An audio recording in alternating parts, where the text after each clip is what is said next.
Madame, Monsieur, bonsoir. Merci d'être avec nous. Bienvenue sur Polynésie la Première. Voici les titres. Retour sur l'accident de bûcheronnage survenu lundi à la limite des hauteurs de Miri et Fa'a. Alors que la mairie affirme que le défrichage n'était pas légal, la société qui travaille sur le site, elle, répond le contraire. Dans ce journal également, l'émotion des familles des victimes du crash d'Erm Auréa. En attendant le délibéré de la Cour d'appel le 23 janvier, ils ont voulu commémorer à leur manière le souvenir de leurs proches. 1,1 milliard pour l'aménagement de l'esplanade Jacques Chirac. Le chantier très attendu par le public devrait être livré au premier semestre 2020. Nous irons ensuite du côté de la Maison de la Culture pour l'ouverture du Hura Tapairu 2019. Nous rejoindrons sur place Matani Kainuku, président du jury de cette 15e édition, qui nous expliquera le succès de cette compétition. À tout à l'heure. En sport, la première soirée de boxe internationale organisée par Amin Boxing Club à Tayarapu a tenu toutes ses promesses hier soir. 3 victoires par point pour le club d'Uzès. Enfin, pour terminer, direction l'île de Rimatara où le civisme et la propreté s'éduquent dès le plus jeune âge. C'est à découvrir dans notre rubrique Au cœur du Fénois. Mais d'abord, retour sur l'accident de bûcheronnage survenu lundi à la limite des hauteurs de Miri et Fa'a. Souvenez-vous, en 2018, le projet Capoe, initié par le promoteur Thierry Barbillon, a dû être stoppé suite à la revendication d'une famille. Eh bien, c'est sur une partie de ces 22 hectares où sont prévus les futurs lotissements que l'accident s'est produit. La mairie de Fa'a affirme aujourd'hui que le défrichage n'était pas légal. Faux, répond la société qui travaille sur le site. Florence Okeli, Jérôme Lee. Un accident suivi d'un suraccident et beaucoup de questions. Le défrichage de ces 22 hectares était-il légal? Aujourd'hui, la mairie de Fa'a est sans appel. Elle a bien reçu une demande qu'elle a validée, mais elle n'a jamais délivré d'autorisation. Une fois que c'est déposé ici au niveau de la commune, avec le tampon de la commune ne fait que transmettre ce document-là au SDR. Et le SDR a répondu quoi dans ce cas-là précis? Rien du tout. Il n'y a pas de réponse du SDR à ce niveau-là. Oui, les arbres ont été abattus illégalement.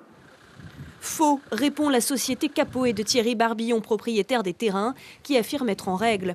Son avocate a d'ailleurs sollicité l'avis de la commune il y a moins d'un mois et la commune l'a renvoyé à la direction de l'agriculture. La direction de l'agriculture ayant émis l'avis final, il vous appartient de saisir cette instance pour de plus amples renseignements. Ce dossier, nous, on a été effectivement saisi par le promoteur d'ailleurs, ce qui normalement n'est pas la règle. On a été saisi en septembre 2017 pour une demande d'abattage d'arbres de 400 arbres. Donc c'est pas un nombre énorme et pour lequel on lui a fait part de notre avis favorable. Mais en aucun cas cet avis ne vaut autorisation. Pourtant, selon l'avocate de la SNC Capoe, tout s'est fait dans la légalité. Car en vertu d'un texte de 1958, l'autorisation est délivrée d'office si les autorités ne s'y opposent pas dans un délai d'un mois. Pour le sous-traitant qui travaillait sur ce terrain, l'abattage était bien en règle. Tout le monde était au courant que nous abattions des arbres sur ce terrain puisque nous œuvrions depuis plus d'un an. Nous avions déjà reçu des élus, le SDR venait chercher du bois. Donc tout le monde était au courant de notre présence sur ce terrain. Le SDR, ou direction de l'agriculture, qui confirme d'ailleurs avoir évacué ce bois, c'était encore le cas il y a quelques jours.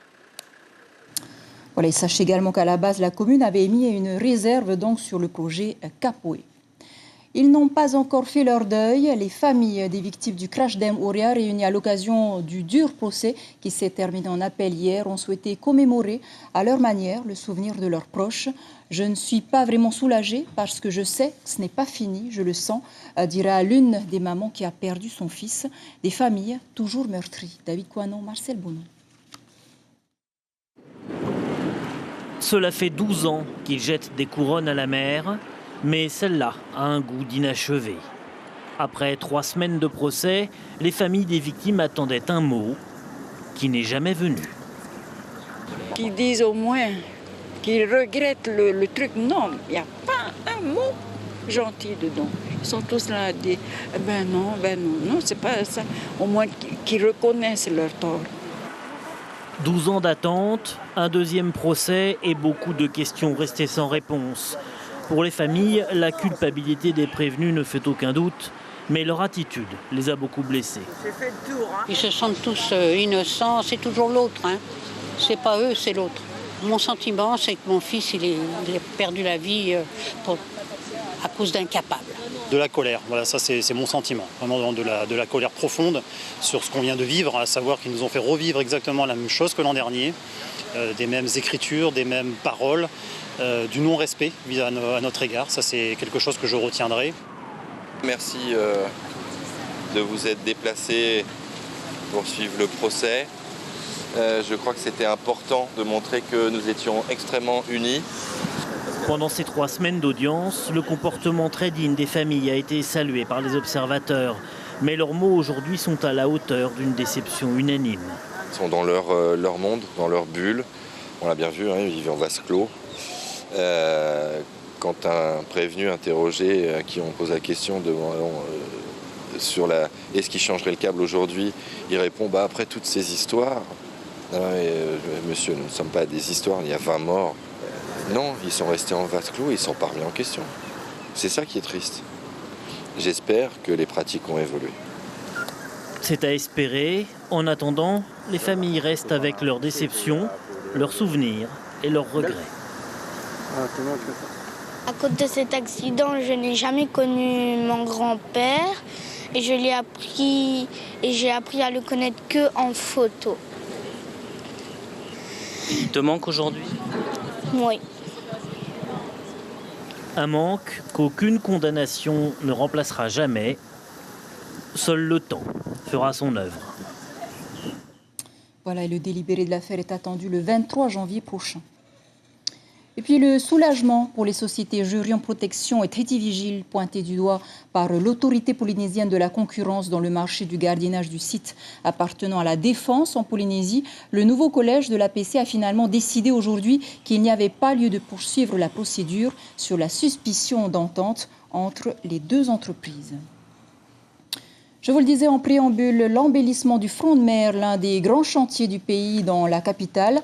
Depuis l'an dernier, l'esplanade Jacques Chirac se refait une beauté pour la modique somme d'1,1 milliard de francs.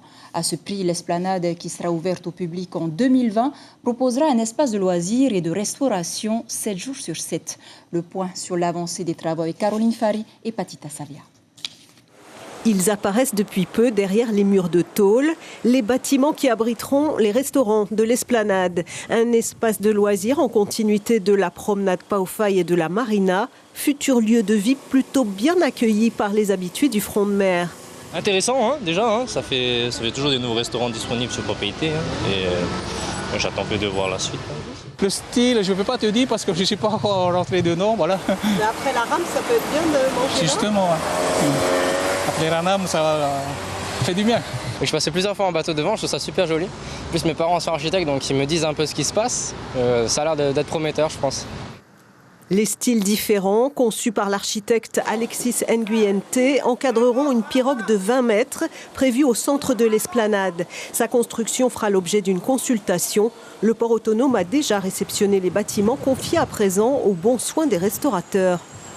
On a à peu près 2 à 3 mois de retard, qui est lié un peu aux aléas de chantier. Il y a toujours des aléas de chantier, surtout dans un chantier aussi complexe. Il faut savoir qu'on a construit ces restaurants sur un parking existant. Donc il y a eu quand même des travaux de reprise en sous-œuvre qui ont été obligatoires. Et puis il y a eu des intempéries. Je pense que le premier trimestre 2020, ça sera ouvert. Le restaurant derrière moi, je pense un peu d'avance par rapport au bistrot. Le Tahitian Bistro et le Moana, 2 nouvelles tables, se partageront bientôt ce prestigieux emplacement dont le loyer pourrait atteindre le 1 million de francs. Voilà un bel espace pour les touristes de passage. À Moorea, le mouvement social se poursuit à l'Intercontinental, toujours avec 40% des salariés en grève. En attendant, la CSIP, la CSTPFO et la direction étaient en discussion en cette fin d'après-midi pour éviter la grève dans les hôtels de Tahiti, Bora Bora et Tetiaroa. Mais la grève aura bien lieu demain et la direction avisera. On écoute Guillaume Épinette au micro de Patita Savia. Pour le moment, on va attendre de voir un petit peu ce que donnent les réunions d'aujourd'hui, les discussions d'aujourd'hui. Et puis demain, en fonction de la situation, en fonction de la réaction, on avisera et on ajustera les opérations. Ce qu'il faut savoir, c'est que l'hôtel de Mooréa, lui, est déjà en grève depuis une semaine. Donc l'opération s'est organisée pour être capable de délivrer le service à la clientèle. Actuellement, tous les hôtels sont pleins. Pour le moment, les hôtels de Tahiti comme Bora Bora sont assez occupés. Donc on espère là aussi pouvoir trouver une solution à cette situation. Autre sujet, l'indemnisation des victimes du nucléaire est toujours d'actualité avec la visite en Polynésie du président du CIVEN, Alain Krisnart. Il a d'ailleurs rencontré cet après-midi les membres de l'association Maururu Aitato. Si le CIVEN encourage les familles de victimes à présenter leur dossier, le haut-commissaire Dominique Saurin lui affirme que les 77 milliards réclamés par la CPS à l'État est juste irréaliste. On l'écoute. On dit qu'il n'y a pas d'interview. Un mot de culture maintenant avec l'ouverture du Hura Tapairu 2019 au Grand Théâtre de la Maison de la Culture. 6 groupes dévoilent ce soir le fruit de plusieurs semaines de travail. Ils ouvrent cette 15e édition en grand apparat. En direct sur place, nous retrouvons le président du jury, Matani Kainuku. Bonsoir. De plus en plus de formations participent au Hura Tapairu. Pourquoi est-ce que cette compétition a-t-elle autant de succès ? Je profite pour remercier d'abord les 38 formations qui participent à ce Hura Tapairu. C'est la 15e édition et c'est vrai que ça a un succès parce que d'abord c'est un rendez-vous que les gens ont inscrit dans leur calendrier. Les familles viennent tous, les amis viennent tous, les places pour les soirées partent comme des petits pains et en effet ça a un grand succès. Je pense que c'est la formule qui est proposée qui correspond à ce que les Polynésiens veulent. Contrairement au Heiva, très peu de critères sont imposés. Cela dit, sur quoi allez-vous être particulièrement rigoureux ? Alors, c'est vrai que ce n'est pas le Heiva, parce que c'est la compétition de la créativité et les critères les plus importants sont le thème. Il faut que la danse ait un lien avec la langue. Et ensuite, la partie la plus importante dans la notation, c'est l'expressivité, l'expression artistique et la créativité. Alors, tout tourne autour du thème. On demande à des chorégraphes, des nouveaux chorégraphes ou des anciens chorégraphes qui viennent, eh bien, d'être très, très vigilants sur l'expression artistique. Quelques troupes étrangères seront présentes. C'est une bonne chose pour vous ? Alors, l'idée d'organiser un Hura Tapairu Manihini, c'est la 2e édition cette année. Et l'idée, c'est de faire revenir tous ces gens qui dansent le Huri Tahiti à l'étranger, en Polynésie française, pour se constituer un réseau d'experts, pour les solliciter, pour les aider à concevoir et à mettre en œuvre le spectacle. Donc, l'idée de faire revenir les étrangers ici en Polynésie est une très, très bonne idée, puisque ça participe notamment au développement économique de la Polynésie française. Ils remplissent les avions et les hôtels. Merci Matani. Je rappelle que vous êtes président du jury du Hura Tapairu 2019. Avec plaisir. Voilà, de magnifiques prestations donc à découvrir jusqu'au 7 décembre. En boxe, la salle Omnisport de Tayarapu a fait salle comble hier soir avec une première soirée de boxe internationale organisée par Amin Boxing Club. Au programme, 3 combats phares entre les boxeurs du club d'Uzès qui ont tout gagné et le team de Steve Tofa de Tayarapu qui ont offert du beau spectacle. Le reportage sur place d'Ismaël Tahiata. Les boxeurs d'Uzès ne sont pas là en vacances et encore moins pour faire de la figuration. Dès l'entame du combat, Brandon Carrascosa, en maillot noir, donne le ton. Billy Tétoidois met la pression. Objectif, empêcher le Français de développer son jeu. Au fil des rounds, les touches de Carrascosa sont plus nettes. Il remporte logiquement ce combat. J'ai discipline au niveau de la nuque, par le français. Et ça me suis dit, mais aussi de côté. Je suis déçu après avoir perdu ce combat. C'est pas aussi donné à tout le monde le combat comme ça. Chez les lourds, Ayoub Ahabis en maillot noir face à Boyd Pierre du Tayarapu Boxing Club, la différence de taille est flagrante. Le Tahitien est obligé de casser la distance pour toucher son adversaire. Pas facile quand en face, ça bouge beaucoup. Dans le dernier round, la fatigue pèse et les contre-attaques du Tahitien sont rares. Ayoub en profite pour placer des enchaînements qui font mouche. C'est une nouvelle victoire pour l'équipe française. Les gars ont suivi les consignes, on peut déborder un petit peu, ils sont plus allés un peu à la bagarre, c'était pas le but de ce soir. Il fallait faire une boxe plus nette, plus précise, avec une attitude vachement bien en ligne. Ici, les coups fusent de toutes parts. Le premier round est une épreuve de force. Yanis Alal en maillot noir change de tactique. Il opte pour une boxe à distance. Le choix s'avère payant. Ça m'a posé des difficultés un peu au premier round. J'ai su trouver une stratégie et savoir trouver, essayer de contourner sa stratégie à lui.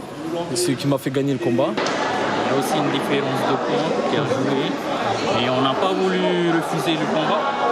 Comme je disais à mes jeunes, il n'y a pas de secret pour progresser, il faut boxer. Ce soir, les boxeurs du ZES ont pris le dessus. Mais attention, les Tahitiens n'ont pas dit leur dernier mot. La prochaine rencontre promet d'être explosive. Voilà, une revanche est attendue vendredi soir Salfa Taoua pour l'un des combattants. Quant à Brandon Carrascosa et Ayoub Abis, ils sont opposés respectivement à Tautou Dauphin et Terehau à Tahiyata. Enfin, pour clore ce journal, rencontre avec la population de Rimatara, soucieux de leur environnement. Là-bas, ils connaissent leur espace sur le bout des doigts et transmettent aisément la culture de la propreté aux tout-petits et ça marche. Stéphane Ratino, Patita Savia.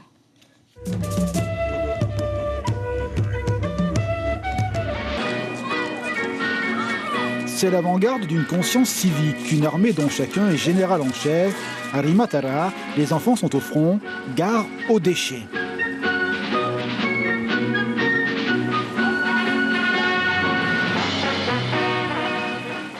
On a prévenu, il ne faut pas lancer les déchets sur la plage pour protéger la nature et il faut qu'on soit toujours propre. Personne ne jette leurs déchets dehors et il y a des poubelles.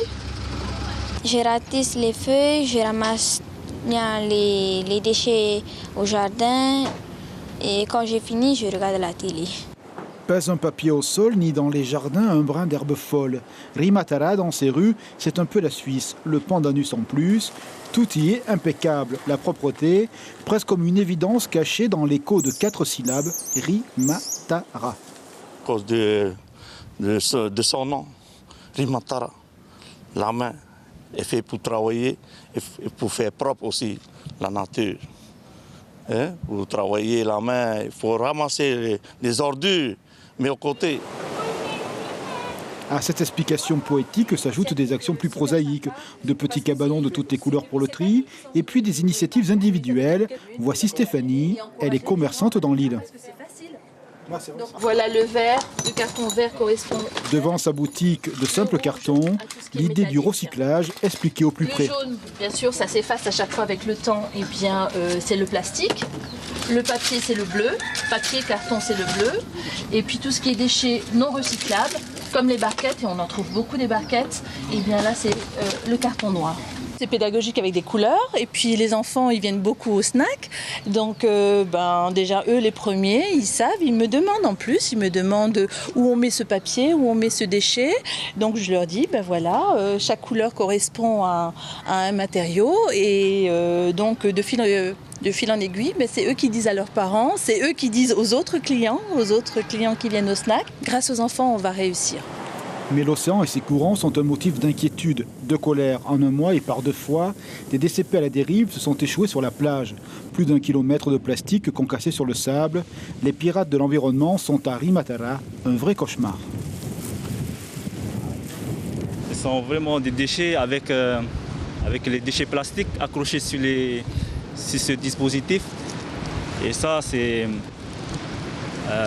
ça pourrait mettre en péril les crustacés, les poissons et également les algues. Et Rimatara est connu pour sa propreté. Continuez, ne renoncez à rien. L'école de Rimatara est au cœur du projet, bientôt écolabellisée, pour que les enfants soient les sentinelles d'un environnement bien protégé. Il ne faut pas jeter n'importe où vos déchets. Et tous les enfants respectent ça? Non, pas tout le monde. Mais quand même, c'est propre ici. Vous avez déjà été à Tahiti? Oui. Non. Oui. mais c'est sale. Vraiment sale. Les enfants, ils sont déjà sensibilisés. Maintenant, il faut que ça devienne... un réflexe. Voilà, un réflexe. Sensibiliser après les parents. Maintenant, c'est pour vraiment pratiquer, quoi. C'est ça. L'avant-garde regarde droit devant, au pays du Pandanus. L'environnement est simplement un jeu d'enfant. Avant de nous quitter, ne manquez pas votre émission Matara consacrée au cannabis à usage thérapeutique. L'Assemblée nationale a finalement validé le mois dernier une expérimentation du cannabis thérapeutique qui devrait débuter au premier semestre 2020. Un espoir bien sûr pour l'association Tahiti Herb Culture qui, vous le savez, milite depuis plusieurs années pour la légalisation du cannabis. Matara, c'est en langue tahitienne juste après ce journal. Et demain, le maire de Mahina Damas Tewira sera l'invité de votre matinale radio. Il viendra nous parler du nouveau dispositif de lutte contre les chiens errants mis en place par la ville. Je vous rappelle l'info principale de cette édition, c'est bien sûr l'accident de bûcheronnage survenu lundi à la limite des hauteurs de Mirefa'a et qui a fait 8 blessés. Alors que la mairie affirme que le défrichage n'était pas légal, la société qui travaille sur le site, elle, répond le contraire. À la une de vos quotidiens, demain la dépêche titre Téléthon 2019, le combat continue. Tahiti Info, le bras de fer à la CPS.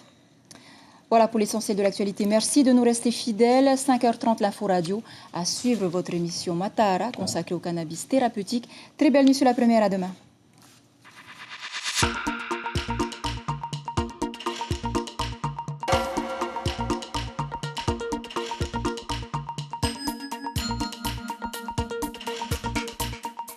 Retrouvez notre journal en replay sur notre site internet.